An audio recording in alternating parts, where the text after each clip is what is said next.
Bonjour à tous et bienvenue dans cette nouvelle Club Week. On commence cette semaine avec Microsoft. On commence cette semaine avec Microsoft qui vient de présenter le successeur de Windows Vista.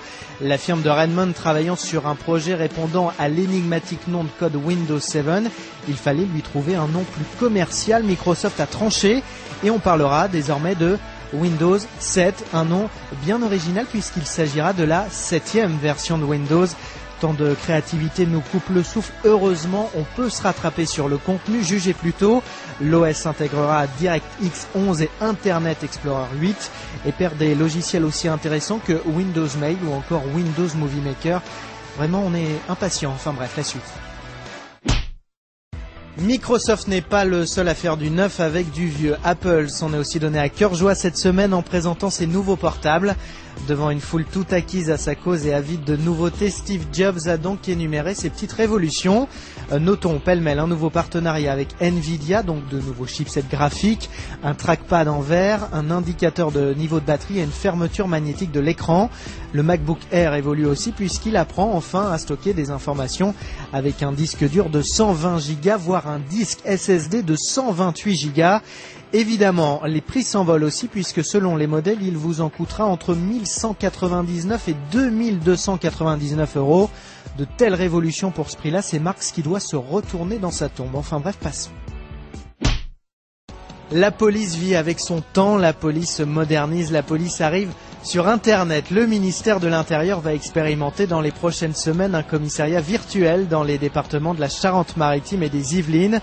Ce portail a pour but de simplifier les dépôts de plaintes et les déclarations de faits mineurs. Cela devrait surtout permettre de décharger les commissariats tout en facilitant les démarches.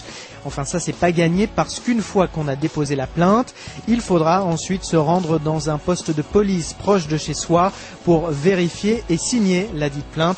Mais alors, ça sert à quoi de la faire en ligne si après il faut y aller réellement ?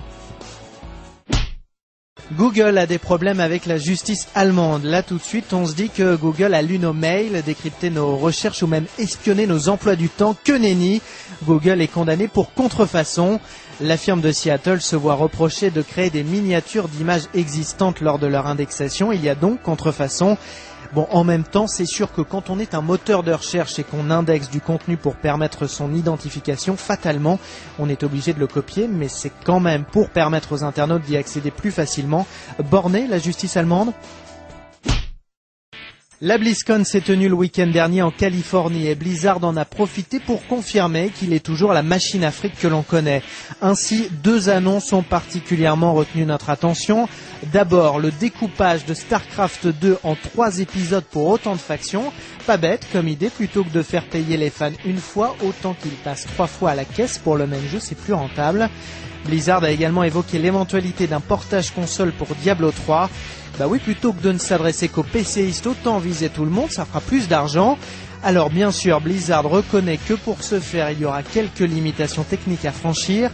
Mais bon, quand on voit comment World of Warcraft est limité techniquement depuis sa sortie, ce n'est pas ça qui doit déranger Blizzard, à partir du moment où le fan est là pour payer.